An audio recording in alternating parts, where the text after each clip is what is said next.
Pourquoi les Africains de la diaspora ne veulent plus venir ici en Afrique, épouser les femmes et les amener ensuite là-bas en diaspora? Nous continuons toujours avec ce thème qui fait couler beaucoup d'encre aujourd'hui. Et pour ça, nous avons reçu un appel de quelqu'un qui nous a appelé pour nous donner son point de vue à ce sujet qui est devenu vraiment une préoccupation majeure pour notre diaspora africaine. Donc, écoutons le monsieur ensemble et ensuite chacun viendra coller son commentaire. Oui, allô? Allô, bonjour, Rose. Oui, bonjour monsieur, comment vous allez? Assez bien, et vous? Oh, ça va bien, merci. Donc, vous nous appelez pour participer à notre thème, à savoir pourquoi est-ce que les hommes de la diaspora africaine ne veulent plus venir en Afrique, épouser les femmes et les amener en Occident? Oui. Ok. Bon, vous appelez d'où déjà? Je vous appelle des États-Unis, Washington, D.C. Washington, D.C. Bon, voilà, vous avez dit que vous préférez rester en anonymat, n'est-ce pas? Oui, je préfère rester en anonymat. Ok. Bon, je vous écoute. Que pensez-vous du fait que les hommes ne veulent plus ou alors ils ont peur de venir épouser les femmes en Afrique et les amener soit en Europe, soit aux États-Unis, soit au Canada de nos jours? Ok.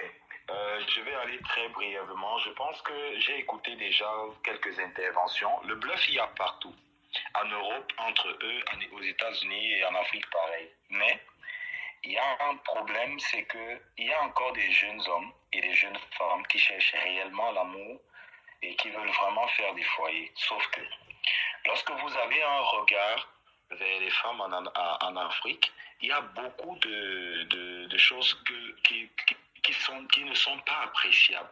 Les mœurs sont parties et même comme je vous ai dit un peu plus tôt, j'aimerais pencher mon regard sur des femmes indépendantes.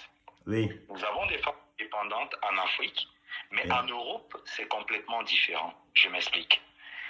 Déjà, une femme indépendante, c'est une femme qui peut s'assumer, qui a une petite activité, qui peut payer ses factures et payer aussi Son loyer. peut-être son appartement de CH. Mais alors, Oui. c'est la plus belle chose qui puisse arriver à un homme de tomber amoureux d'une femme indépendante. Pourquoi? Oui. Si la femme a compris le sens d'être indépendante, parce que pour moi, la femme apporte un plus à l'épanouissement de l'homme.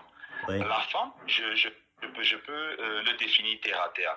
Si une femme produit $1 et que vous en produisez 2, ça Oui. fait $3. Vous Oui. allez avoir plus de finances et elle va porter tout un empire pour vous élever vers les hauteurs. Sauf Oui. que les femmes ont perdu le sens de l'indépendance et elles utilisent parfois des lois étrangères. Je prendrai le cas des États-Unis où les lois ici définissent d'abord les femmes.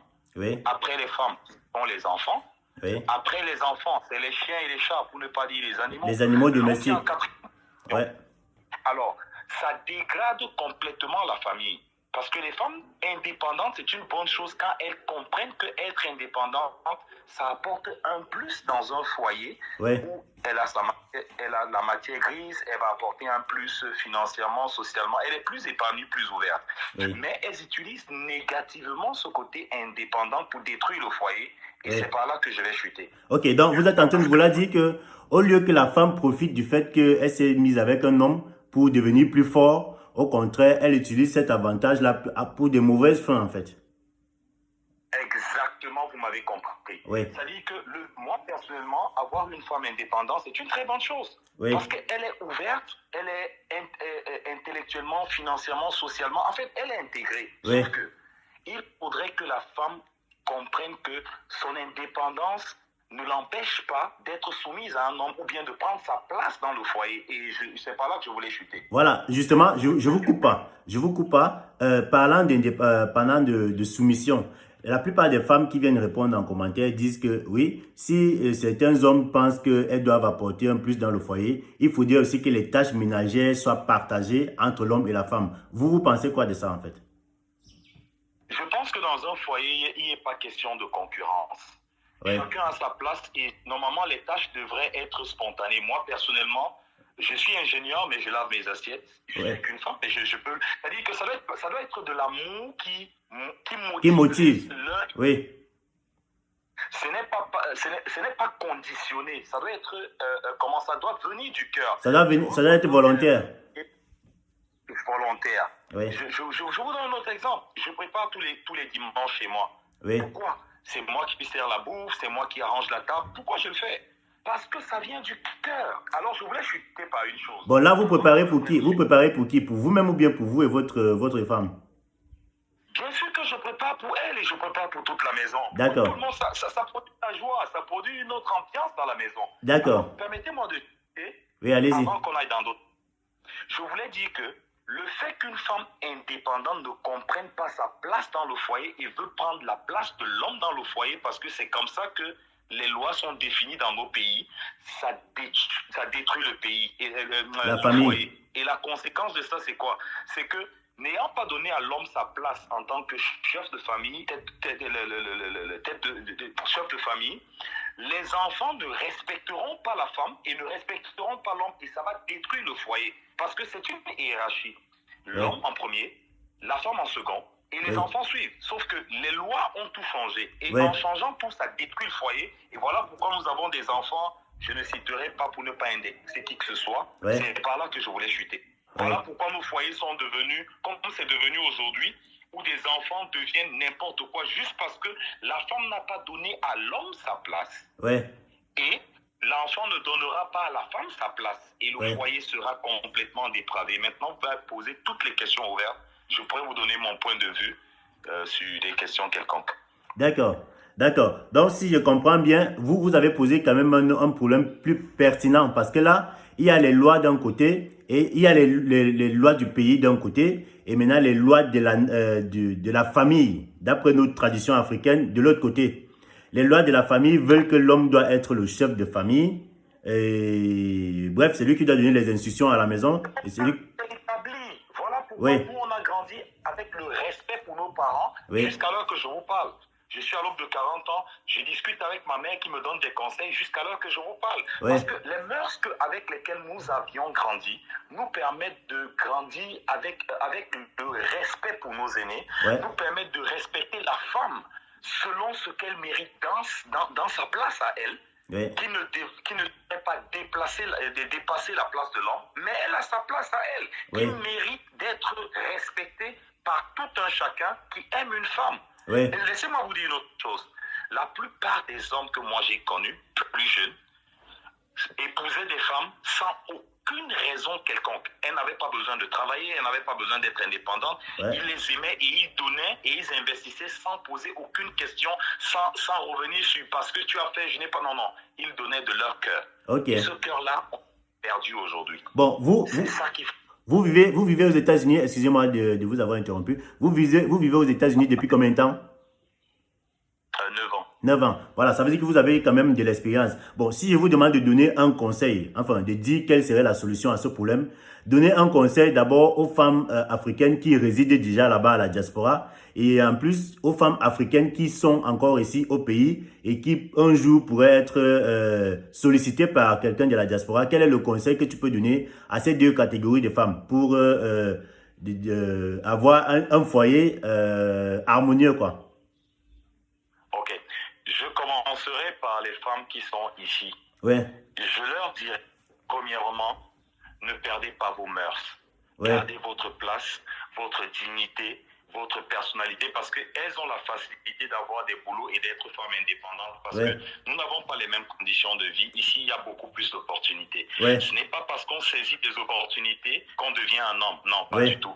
On peut saisir des opportunités et garder sa place de femme et garder sa dignité dans un foyer, malgré tout ce qu'on peut avoir comme opportunité. Ça, c'est ce que je dirais aux femmes ici. Et quand vous êtes dans un foyer, ne regardez ni à gauche ni à droite. Respectez vos mœurs, respectez votre homme.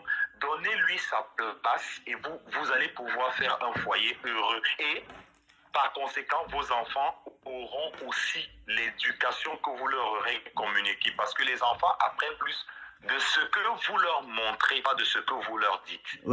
Je m'arrête là. Et maintenant, les femmes qui sont au pays, je vais leur dire 3 choses. La première chose, c'est que gardez vos mœurs. J'ai entendu une femme dire, ou plusieurs femmes dire, elles préfèrent être 2e, 3e, 4e bureau. Non, vous n'avez pas besoin de perdre votre dignité ou de dépraver vos valeurs. Non, gardez votre dignité, votre personnalité. Et ce qui sera défini pour vous, les hommes cherchent des perles rares. Alors, restez une perle rare et vous allez pouvoir trouver l'étoile qui va faire briller votre vie. Maintenant, en ce qui concerne les femmes qui sont là-bas, si vous êtes bluffé par quelqu'un à l'étranger, parce qu'il y a des bluffeurs partout, il y a des bluffeurs sur place au Cameroun, moi j'ai grandi sur place avant de il y a des bluffeurs sur place, il y a des bluffeurs à l'étranger. Mais lorsque deux cœurs parlent le même langage, vous pouvez voir en quelqu'un un homme qui a de l'avenir pour vous. Que vous soyez capable de le garder là-bas ou ici, ne perdez pas votre dignité et donnez-lui toujours la place d'homme. La première place dans un foyer est définie par un homme. Oui. Ça, ce n'est pas moi qui le dis. C'est comme ça que ça a été établi depuis des temps et c'est pour ça que les foyers qui l'ont respecté peuvent pouvoir retransmettre aux progénitures qui viennent après quelque chose de vrai et de profond. Et pensez plus à vos enfants. Je vais chuter par là. Lorsqu'une femme donne à l'homme la place qui lui est due dans le foyer, l'enfant par conséquent donne à la femme la place qui lui est due et il y a l'harmonie dans le foyer. Et ça permet aux gens de vivre avec une certaine harmonie en éduquant leurs enfants et en perpétuant pour les générations à venir des valeurs qui perdureront et qui pourront rester pour toujours.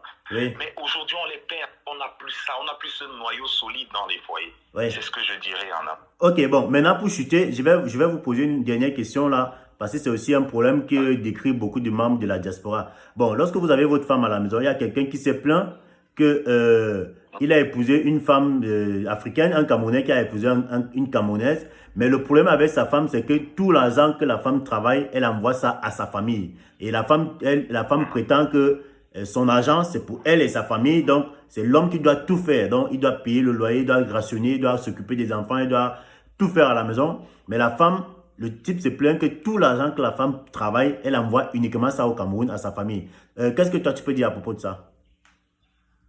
Ok, avant de parler directement de ça, je voulais vous parler des relations amoureuses. Dans les relations amoureuses à l'étranger particulièrement. En quelques mots, oui. C'est pas tout. Vous me suivez toujours? Oui, je vous suis, je vous suis. Okay. Dans les relations amoureuses, même quand il y a mariage, ce n'est pas toujours défini par l'amour. Il y a des gens qui n'ont pas de papier, qui vont épouser pour des papiers. Il y a des gens qui vont épouser pour de l'argent. Il y a des gens qui vont épouser pour des raisons quelconques. Il y en a tellement. Je ne vais pas toutes les énumérer maintenant. Sauf que lorsque vous avez une femme à la maison qui vous a aimé et que vous aimez vraiment, vous êtes censé vous asseoir et bâtir ensemble votre avenir. Cette femme ne peut pas se permettre seule de définir ou de décider ce qu'elle fera seule parce qu'elle n'est plus seule. Elle est dans un foyer et parce qu'elle est dans ce foyer-là, c'est ces deux personnes qui harmonisent l'avenir ensemble. Ces deux personnes qui se mettent ensemble pour réaliser de grandes choses ensemble. À partir du moment où une femme le fait seule, il faut faire très attention.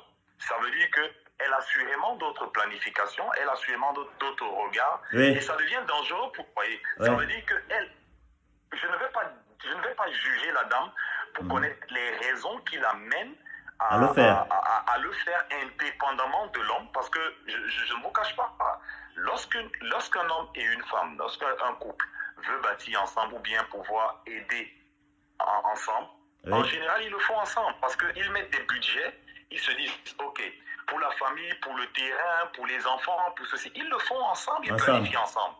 Quand une seule personne le fait déjà, il faut faire attention, il faut se poser la question, est-ce que dans 2 ans, dans 3 ans, dans 5 ans, dans 10 ans, je serai avec la même femme. Elle est déjà en train de prévoir partir, je ne sais pas dans combien de temps, je ne la juge pas, mais c'est mon point de vue.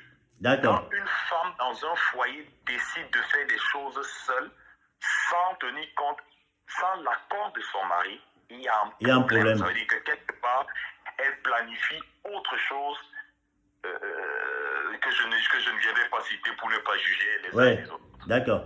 Ok, bon, merci beaucoup pour votre intervention. On va attendre aussi que les internautes viennent donner leurs observations par rapport à tout ce que vous avez dit. Et comme ça, le but est qu'on puisse revenir enfin, comme avant, les mariages qui se font sans intérêt, en toute harmonie entre la diaspora et les femmes d'ici. Donc, merci encore. Je ne sais pas si vous avez un dernier mot. Oui, je voulais vous dire déjà merci de m'avoir permis d'intervenir avec le petit chemin que j'ai parcouru et les quelques années que j'ai fait à l'étranger. j'ai dû voir beaucoup de gens souffrir dans des relations parce que, qu'on ne vous le cache pas, Oui. la majeure partie des jeunes qui sont à l'étranger ont toujours leur cœur au pays.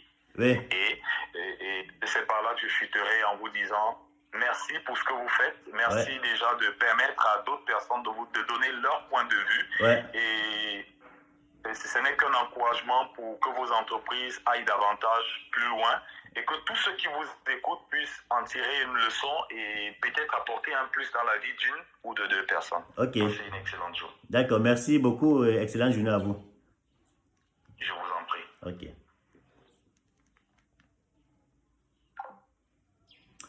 Voilà. Voilà, c'est la fin de cette vidéo. Vous aussi, vous pouvez donner votre avis en commentaire sur la question qui hante les gens de la diaspora, à savoir, ils ont peur de venir épouser les femmes en Afrique parce que les mentalités ont changé, tout est calculé, les gens se marient maintenant par intérêt. Donc, donnez-nous aussi votre avis en commentaire. Et pour les parieurs, n'oubliez pas naturellement de vous inscrire sur OneXBet avec mon code promo Brigade. Le code qui vous donne 200% de bonus lorsque vous faites l'inscription et qui vous permet également de faire, de gagner vos paris.